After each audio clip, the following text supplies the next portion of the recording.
si hay vídeo que yo he querido hacer en este canal desde que empecé con esta aventura youtuberística es esta guía definitiva del metal, que ya sabéis que hice lo mismo con la guía Goth. Una guía completa de varios capítulos en los que expliqué absolutamente todo lo relacionado con la cultura gótica, sus orígenes, etc. Así que os animo a verlo si sois gente amante de este mundo. En fin, también os animo a que antes de ver este vídeo os paséis por la cajita porque os voy a dejar ahí una serie de vídeos que he hecho relacionados con el metal para que sepáis cuál es mi postura respecto a este género, que es mi género predilecto. Es el género musical que más escucho, el que más me apasiona. Por ejemplo, tengo un vídeo de Metal y Poses, tengo otro respecto a la escena metalera en España, etcétera, etcétera, etcétera. Así que, por favor, pasaos a verlo. Lo maravilloso de la historia es que cada hito y cada evento está abierto a diversas interpretaciones. Por lo tanto, esta es mi perspectiva individual del tema, ha sido mi investigación propia, ha sido el compendio de un montón de cosas que he leído aquí y allá,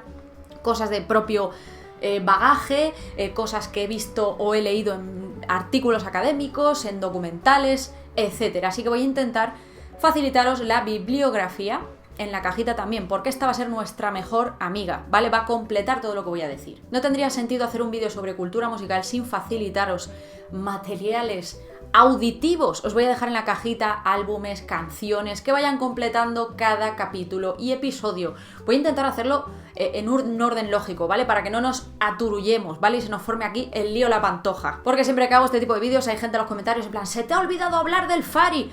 Por supuesto, lo entiendo perfectamente, tampoco va a haber cabida aquí para nombrar a todos los artistas y a todos los álbumes, yo voy a ir diciendo los que para mí son claves, eso sí, siempre completando con la cajita de info. Y no me olvido de España, ¿vale? En absoluto. Si este vídeo, esta serie de capítulos tienen buena acogida, yo no voy a tener ningún problema en hacer una historia del rock y metal en España. De hecho, tengo ganas de hacer un research propio, ¿no? Y descubrir cuáles son los intríngulis del asunto. El padre del metal es el rock and roll. Aquí no hay tutía, no hay discusión. De hecho, seguro que seríais capaces de decirme artistas, canciones, etcétera, ¿no? Del mundo del rock and roll. Pero ¿de dónde sale esto? Como sabéis, en Estados Unidos ha habido esclavos hasta el siglo XIX, hasta después de la Guerra Civil, gracias a Abraham Lincoln. ¿Qué hacían los esclavos mientras estaban en los campos de algodón, doblando el lomo todo el día, vejados, esclavizados, humillados? Lo que les ayudaba a salir de ese sopor era el soul. La traducción directa en español es alma, es la música de los esclavos. Era una música que salía directamente de la víscera, del alma, cálida, intimista. Went down to the river Jordan, where John baptized three. When I walked the devil in hell, says Johnny baptized me. Y es inevitable que un género musical empiece a mutar y empiece a transformarse, a convertirse en lo que hoy en día conocemos como el jazz, el ragtime, el country, el blues.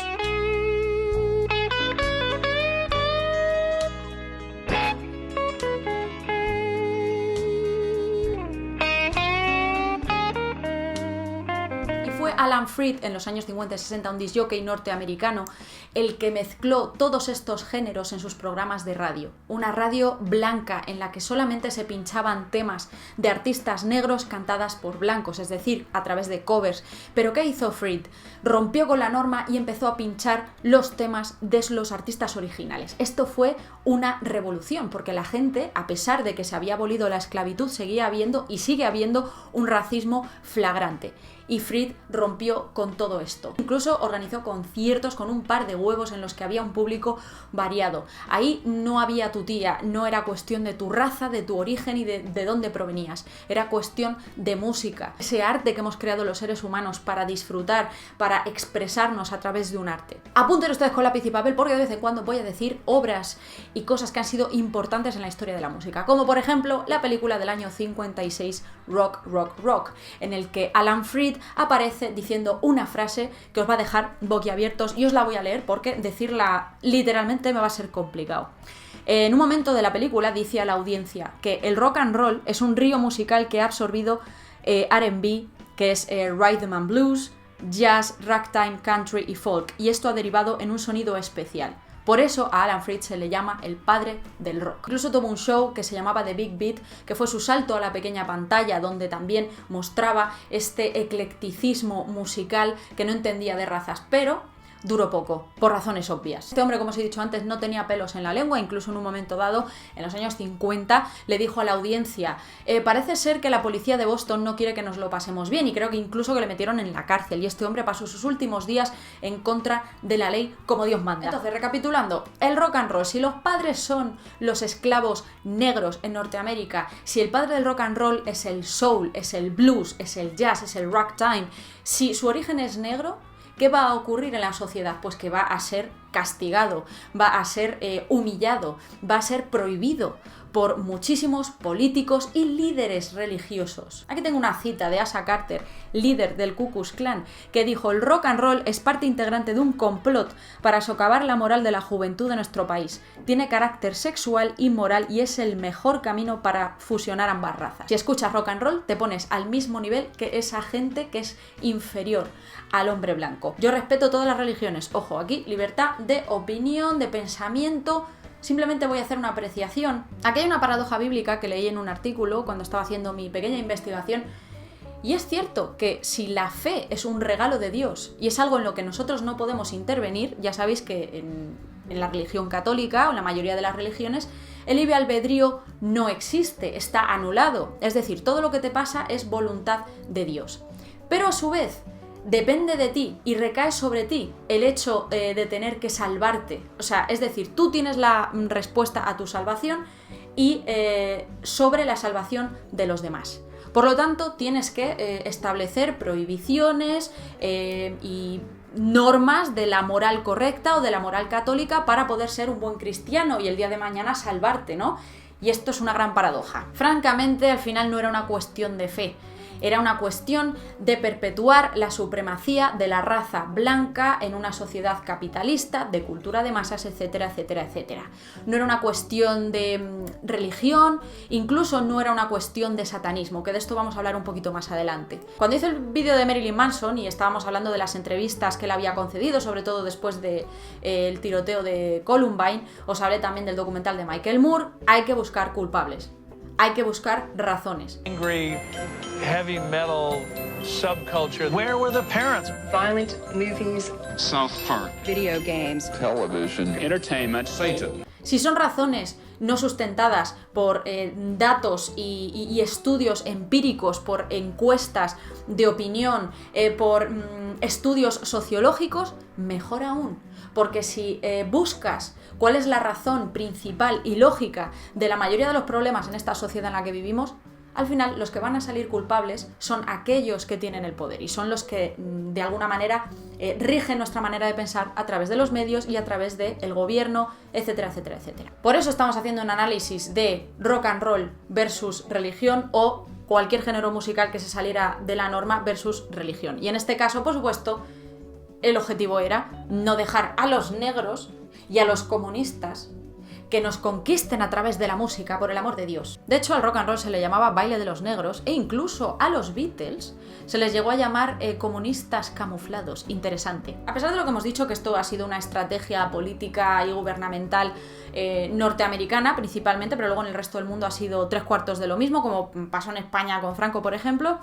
Sí que es cierto que el pueblo, el vulgo, digamos, lo único que ven es la superficie. Es decir, si el gobierno dice o la política dice que esto va en contra de la religión católica y que ser un buen católico no es estar bailando rock and roll cada tarde, esto empieza a calar en la sociedad y en el pueblo. Por eso lo hacen. Utilizan la ignorancia de la gente de a pie para luchar contra estas cosas que tiran piedras contra su tejado, ¿no? Es el instrumento político de manipulación sobre las personas normales que se lo van a creer todo a pie juntillas, porque realmente ellos son unos pocos y el pueblo son muchos. Entonces ellos tienen que influirles para que esa palabra se extienda, ¿no? Por eso en cada una de las familias norteamericanas el hecho de que un hijo pequeño escuchase rock and roll era un sacrilegio. Hay una película que se llama Las Vírgenes Suicidas, que es una de mis favoritas, una peli de los 90 de Sofía Coppola, en el que hablan muy bien de este tema, ¿no? Es un momento en el que, bueno, pues unas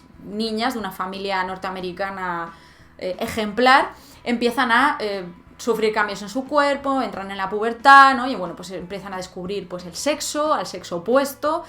Y los padres lo único que se les ocurre es prohibirles salir, encerrarlas en casa y quitarles todos los vinilos y discos de rock and roll que tienen, ¿no? Otra película que refleja muy bien esto que os estoy contando es La música nunca dejó de sonar, de 2011, cuyo protagonista es uno de mis actores predilectos, que es J.K. Simmons, así que apuntadlo. Bien, pasan los años y se les empiezan a acabar las razones raciales, políticas, económicas y tal, ¿no? Entonces, ¿qué pasa? Bueno, vamos a darle una vuelta de tuerca y vamos a decir que son satánicos, ¿vale? Que el problema aquí es el diablo, Satanás, sal de mí. Y la naturaleza humana es tan fascinante que considera deficiente lo diferente. Todo lo que vaya en contra de la corriente, todo lo que no tenga nada que ver con la Biblia o lo que se considere como explícito en la Biblia, todo aquello que vaya en contra de una nación blanca, todo lo que estamos diciendo. Todo eso es no apto, no tocar, porque eso es cosa de Satanás, del diablo, del ángel caído, que paradójicamente es un personaje bíblico, también es un ente onírico, espiritual, que nadie ha visto nunca. Por ejemplo, el fallecido Anton LaVey, el padre del satanismo, cuenta en sus memorias que cuando era joven y trabajaba en un circo como organista, se fijaba en un grupo de trabajadores que siempre se estaban ahí intentando colar en los vestuarios de las chicas para verlas cómo se desnudaban y tal, ¿no? Ahí echando el ojo, que luego llegaba el día de misa y estaban esos ahí, Padre nuestro que estás en el cielo, santificado sea tu nombre, con sus mujeres al lado. Se confesaban de sus pecados, pero luego volvían otra vez al redil y volvían otra vez a espiar a estas mujeres, ¿no? Y este hombre habla pues de esa paradoja. Ojo, yo no soy satánica, no creo nada relacionado con el satanismo. Otra cosa es que el tema simbólico me mole, ¿vale? Que esto ya también lo vamos a tocar un poquillo más adelante. Entonces, esta hipocresía católica flagrante, latente, que sigue a día de hoy demostrándose cada 2 por 3 con el tema de la pedofilia en la iglesia, que sí con el tema de fetos enterrados en el patio de una iglesia, de que si curas y monjas y tal. No sienta bien. No mola, joder, lo guay es hacer de tu capa un sayo, de ir por la vida siendo categórico muchísimas cosas para de cara a la galería y de cara a la sociedad ser un ejemplo a seguir, y luego en la trastienda te dedicas a hacer de tu capa un sayo. No que venga alguien y te diga, oye, tú ayer decías esto, pero mira, te veía haciendo lo otro, como me pasaba a mí en el colegio. Que aquí venía el cura y nos decía, no, es que fumar, es que no sé qué, y yo luego le veía fumando ahí en la parte de atrás de la iglesia, y yo decía, pero ¿y esto por qué? ¿Capachao? ¿Qué pacha? Y ojo que en España no nos quedamos cortos, que René Laván en el 86 publicó un libro llamado Rock and Roll y Satanismo, y 1000 perlicas más de las que os podría hablar. En fin, utilizar el arte como chivo expiatorio. Si después de la matanza de Columbine hubiesen analizado e intentado regular el tema de la posesión y uso de armas en Estados Unidos, porque creo que es bastante alarmante la cantidad de muertes por arma de fuego que ocurren en Norteamérica comparado con Inglaterra o España. Pero no, ¿cómo vamos a pensar en eso? Vamos a coger al Marilyn Manson y le vamos a culpar. Y vamos a decir que todos los que le escuchan son potenciales achechinos. Es fascinante. Como dijo el sabio Angus Young de AC/DC, yo no tengo interés en ninguna religión, solo en el rock and roll. La virtud del humor es saber hacer uso de la ironía y reírte de tus propias carencias y de las carencias que te rodean y de la sociedad. Entonces, ¿qué pasó? Pues que en el heavy metal se han utilizado la simbología satánica ocultista como carta de presentación, como etiquetado. Claro, es inteligente pensar, joder, si esta gente está dando todo el día la chapa con que si somos satánicos, con que si no sé qué, joder, vamos a utilizar esa simbología, vamos a utilizar todas estas cosas que tanto cabrean a los de ahí arriba. Por eso también se puede considerar como un género revolucionario, como en su momento ocurrió con el punk, el post-punk. Ya hemos hablado de este segundo género en la guía Goz, ¿vale? Así que echadle un ojo porque ahí lo explico en detalle. Pero la diferencia entre estos dos géneros es que el punk tenía un sentimiento más colectivo y el post-punk era más individualista, más intimista, más el rollo contigo mismo, ¿vale? Entonces vamos a establecer ese punto de unión con el punk en vez de con el post-punk, ¿vale? Aunque la evolución, digamos, o sea, la trayectoria fue paralela, estaban ocurriendo a la vez. Hablando del metal vamos a ponernos más en ese prisma. ¿Y cuál es la única manera de luchar contra este ataque gratuito contra el rock and roll y posteriormente contra el heavy metal y contra el metal en general? Con inteligencia, con buenos argumentos. Y es gracioso porque, por ejemplo, Slayer dijeron, bueno, ¿cuál es la manera que tenemos de que vea la iglesia que no estamos todo el día aquí alimentándonos de murciélagos y que estamos aquí durmiendo en ataúdes. Invitaron a un predicador norteamericano llamado Bob Larson a que les acompañara en una gira. Y no tuvo más remedio al concluir el viaje que escribir un artículo afirmando que efectivamente no se trataba de una movida satánica ni de una especie de complot contra la religión católica, sino que eran músicos haciendo su movida, utilizando simbología que no tenía un significado más allá de hacer una puesta en escena más potente. David Lee Roth de Van Halen hizo un símil de una manera bastante elocuente, y es que tú, por ejemplo, cuando vas a ver una peli de miedo, tú sabes a lo que te atienes, tú sabes que vas a sentir miedo, sabes a lo que vas. Por lo mismo con un concierto de heavy metal y en su momento de rock and roll. Proseguimos nuestro viaje buscando esa chispa primigenia, ese caldo de cultivo. Hemos hablado del jazz y del blues, que tuvo una irremediable influencia en Inglaterra. Y hubo una pequeña banda de Birmingham en Inglaterra, una ciudad industrial, gris, fea de cojones, todo hay que decirlo. Voy a hacer una pequeña apreciación geográfica, ¿vale? Porque esto es esencial. O sea, cuando se habla del nacimiento del metal y de cualquier otro género musical, pero principalmente del metal, no podemos dejar de hablar de la influencia que tiene el tiempo que hace, la sociedad en la que estás envuelto y donde te estás criando, ¿no? Yo siempre pongo el mismo ejemplo. Yo viví 3 años en Bristol, ¿vale? En los Midlands ingleses. Y os aseguro que llegué a sentir, o sea, deep inside dije un día, no me extraña que esto haya sido caldo de cultivo para el heavy metal. Y lo mismo os hablo de Noruega con el black metal, de Cádiz con el flamenco, por ejemplo. Influye muchísimo en tu creación artística. Por tanto, cuando digo que Birmingham es feo de cojones, me refiero en el sentido impersonal. Tú llegas ahí y parece el polígono de la Fuente del Jarro la Paterna, o sea, te aseguro que no es una ciudad bonita de visitar, ni vas a llegar allí, va a ser lo más. Os lo digo yo, que fui allí por temas de trabajo y casi me echo a llorar. Aparte de que, bueno, Inglaterra ya de por sí es un país gris, esa ciudad no le hace ningún favor. Pues a lo que íbamos, un grupo de chavales, amiguetes, ensayando ahí en su garaje, que en principio se llamaron Earth, tenían una gran influencia del jazz y del blues. De hecho, Tony Iommi, ya sabéis que estoy hablando de Black Sabbath, cómo no, dijo que en principio eran una banda de jazz. La verdad que notas una movida latente ahí un poquillo oscura, pero en principio fue puramente jazz y blues.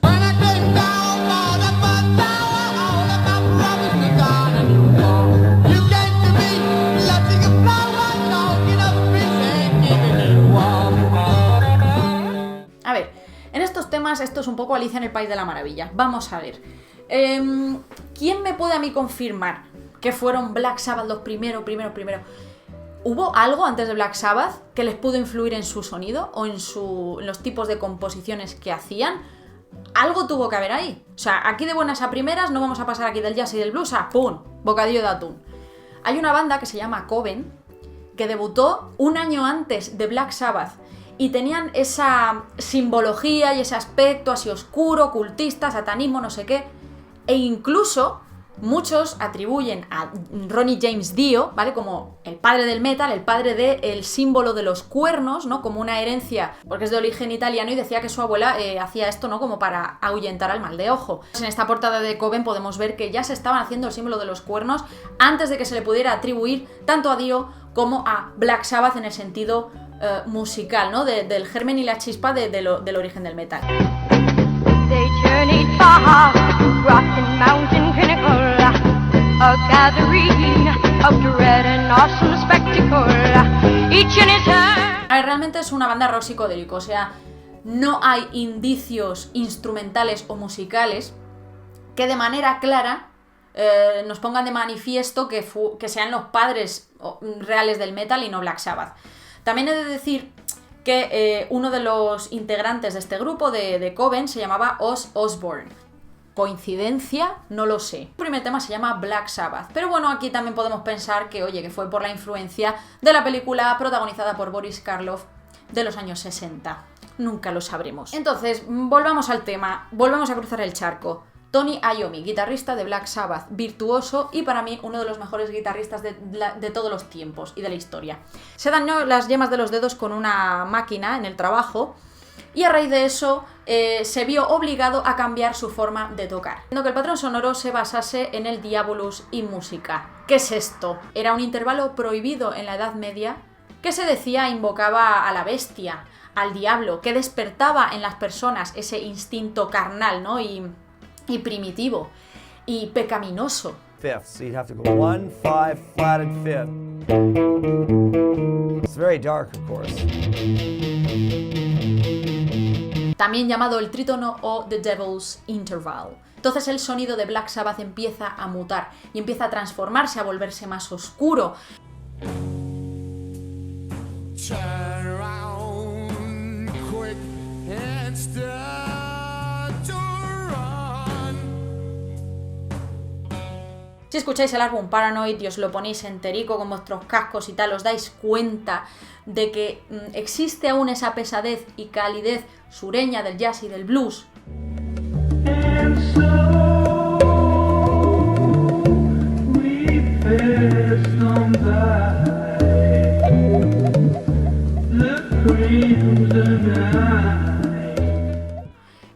Empezando a investigar otros derroteros con este patrón musical y sonoro del que estamos hablando.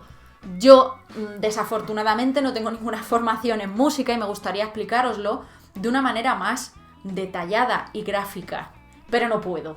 Vuelvo a recalcar a Led Zeppelin, porque su álbum no homónimo del 69 tuvo a Ozzy Osbourne ahí pegado. Se lo escuchó en bucle una y otra vez. Y esto es cierto, lo ha dicho Ozzy en sus propias palabras. Oye chicos, y aquí hago una pequeña pausa para deciros que este álbum homónimo, que es este que estáis viendo en pantalla, toma su nombre, además del nombre de la propia banda, del dirigible Hindenburg, que ya sabéis que hablamos de él en el vídeo que hice de Rammstein y del análisis de su último videoclip Deutschland, que si no lo habéis visto os lo dejo en la cajita. Venga, y ahora seguimos con el tema. Este hombre nos ha dado grandes enseñanzas. Yo os hablaba antes de el acto inteligente de defender lo tuyo, desmintiendo cosas que se asumen sobre ti que son absolutamente mentira. En este mundo hay muchas cosas que presuponemos y asumimos porque las hemos leído en 1000 sitios, porque hemos visto un mini vídeo en Facebook, porque hemos visto un vídeo en YouTube. Por ejemplo, a mí me toca muchísimo el kiwi que se relacione el black metal con el satanismo. O sea, me parece de ser ignorante de cojones. Pero bueno, esto ya lo discutiremos en episodios posteriores y simplemente os lo quería decir aquí con la cara del puto loco de Bart Vikernes. Y venga, seguimos con el vídeo en 3, 2, 1, venga. Y ahí yo me meto en el saco, que igual yo hoy te digo A y mañana una persona me ve y lo toma como religión absoluta. Yo siempre os digo que de lo que veas y de lo que oigas, créete la mitad, ¿vale? El único capaz de crear criterio eres tú mismo ahí que me estás viendo. Entonces, por ejemplo, con el tema de los cuernos de Dio, todo el mundo, porque Dio no sé qué. ¿Sabíamos alguno, y me incluyo, de la existencia de Coven hasta hace unos días? Nope. Tenemos que tener siempre la incógnita en la cabeza. Entonces, cada vez que leáis algo, veáis algo, sobre todo Wikipedia, en internet, sabed que eso lo ha escrito alguien y que ese alguien ha sido influenciado por alguien y ya sabéis cómo va el tema del teléfono roto. ¿A dónde quiero llegar? Pues que el tema, por ejemplo, de esto de que no, es que el metal, que si sacrifican a animales en el escenario, se supone que Ozzy fue aquel que arrancó la cabeza de un animal en una puesta en escena. O sea, tengo entendido que fue por un tema de una apuesta o de que quería llamar la atención. Si alguien sabe la historia real, que me lo diga en comentarios. Pero fijaos cómo derivó la cosa, que es que al final se le acabó atribuyendo a Marilyn Manson. Que si le arrancaba cabezas a murciélagos en escena, que si no sé qué, en fin. Gente en general es muy simple y muy ignorante. Entonces, cuando ve una cosa ya directamente se hace como 800.000 opiniones en la cabeza sin cotejar, ni investigar, ni crear una opinión propia. Lo que os he dicho antes. ¿Qué hacían Black Sabbath para salir airosos de todos estos prejuicios y tal? Ozzy Osbourne en un momento dado dijo, mirad amigos, a mí los únicos espíritus malignos que me interesan son el vodka, la ginebra y el whisky. Entonces tenemos aquí una semilla, chispa primigenia, caldo de cultivo, los padres del heavy metal, que ya pueden ser Black Sabbath, Coven, a su vez y ramificándole Zeppelin, Cream, Deep Purple, etcétera, etcétera, etcétera, etcétera. Y ahora, ¿de dónde surge el término heavy metal? Aquí nos vamos a dar de bruces contra una cruda realidad. No es lo que todos pensáis. Tú ahora mismo lo buscas en Google y pone que el padre es el periodista Lester Bangs, haciendo una crítica sobre Black Sabbath en una revista llamada Sounds. Entonces, lo paradójico aquí es que si nos sumergimos en las entrañas de Google, es decir, no quedarnos en la página 1, sino irnos a la 2, la 3, la 4, la 5, nos damos cuenta de que Lester hizo una mala crítica del álbum de Black Sabbath. les puso un 2,5 sobre 5 puntos. Y las primeras veces que se utilizó el término heavy metal era en el sentido peyorativo. Hay mucha gente que pensará, no, claro, es que Lester Bangs hizo una crítica genial de Black Sabbath y no sé qué. Asumámoslo. El rock and roll y el metal, por consecuencia, no están bien vistos socialmente. Y no lo estarán nunca. Siento que nos tengamos que dar de bruces contra esta cruda realidad, pero es así. No es bonito, no somos atractivos para el panorama mainstream, a pesar de que tú te pongas un videoclip de Ginger y tenga 3 millones de visitas en YouTube, eso no quiere decir absolutamente nada. Vivir actualmente del metal es muy difícil, amigos, muy complicado. ¿Que es más fácil en países del norte de Europa? Sí. ¿En Estados Unidos? Of course. Pero nunca estaremos bien vistos y no lo estaremos. Cuanto antes lo asumamos, mejor. Con lo cual, esta palabra que tanto nos define y que tantas alegrías nos da como es el heavy metal, empezó su trayectoria de mala manera. ¿Cómo no? Bien, Born to be Wild, de Steppenwolf. Cuando empiezas en el metal hay temas que nunca fallan. Thunderstruck de AC/DC, Born to be Wild y otros muchos más. Stairway to Heaven, Nothing Else Matters, en fin. Y Lester Bangs se supone que utilizó ese término peyorativamente respecto a Black Sabbath, extrayéndolo de ese tema. Pero es que Mars Bonfire de Steppenwolf asegura que llegó a ese término en su canción intentando definir cuál es la sensación que tiene salir pues, por una carretera, tanto en moto como en coche, por las carreteras del desierto de California, ¿no? Entonces, bueno, pues el sonido de la moto, ¿no? Esa sensación. Heavy metal fue el término que se le vino a la cabeza. Posteriormente se ha confirmado que Lester Bangs no utilizó ese término cogiéndolo directamente de este tema, y Mars Bonfire ha dicho que él llegó a ese término de una manera bastante fortuita, o sea, no hubo algo que le inspirara inicialmente. Es el autor William Burroughs en una novela distópica futurista titulada Nova Express. Uranian Willie, the heavy metal kid, also known as Willie the Rat, he wised up the marks. This is war to extermination. Hay un personaje en esta novela que se llama el niño del heavy metal, pero con una relación directa con la tabla periódica de los elementos, ¿vale? No tenía absolutamente nada que ver con la música. Incluso en una novela posterior también lo volvió a utilizar para nombrar a una droga concreta. Aquí ya los metaleros podríamos decir, oye, pues mira, igual ese fue el origen porque al escuchar metal te sientes como drogado. Abierto a interpretaciones, amigos.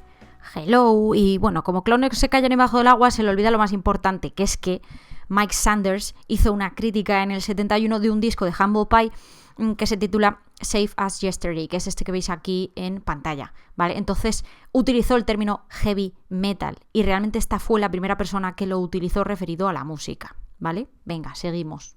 Entonces, antes del heavy metal, de utilizar este término para referirse pues, a todas estas bandas que estaban surgiendo, que reunían unas características determinadas de las que vamos a hablar en un momento, antes de eso se utilizaba rock duro, rock pesado, pero es cierto que los matices que eso entrañaba no definían a la perfección lo que estaba ocurriendo. Heavy metal es un término gráfico que recoge muchísimos matices y muchísimos aspectos que quizá con rock duro y rock pesado pues no queda tan bien, tan exacto. Imaginaos que el grunge, en vez de llamarse así, se hubiese llamado rock de Seattle. Pues hijo, me he quedado igual, ¿vale? No entraña las mismas cosas y no significa lo mismo. Por cierto, tengo un vídeo también sobre la historia del grunge, así que os lo dejo en la cajita de info. Bien, suficiente chapa por hoy. No os despistéis, porque voy a seguir publicando episodios. Vamos a hablar de la New Wave of British Heavy Metal. Vamos a hablar de bandas, vamos a hablar de personajes icónicos, vamos a hablar incluso de los géneros del metal, qué es lo que ha pasado posteriormente. Vamos a hablar de la cultura metalera, qué significa.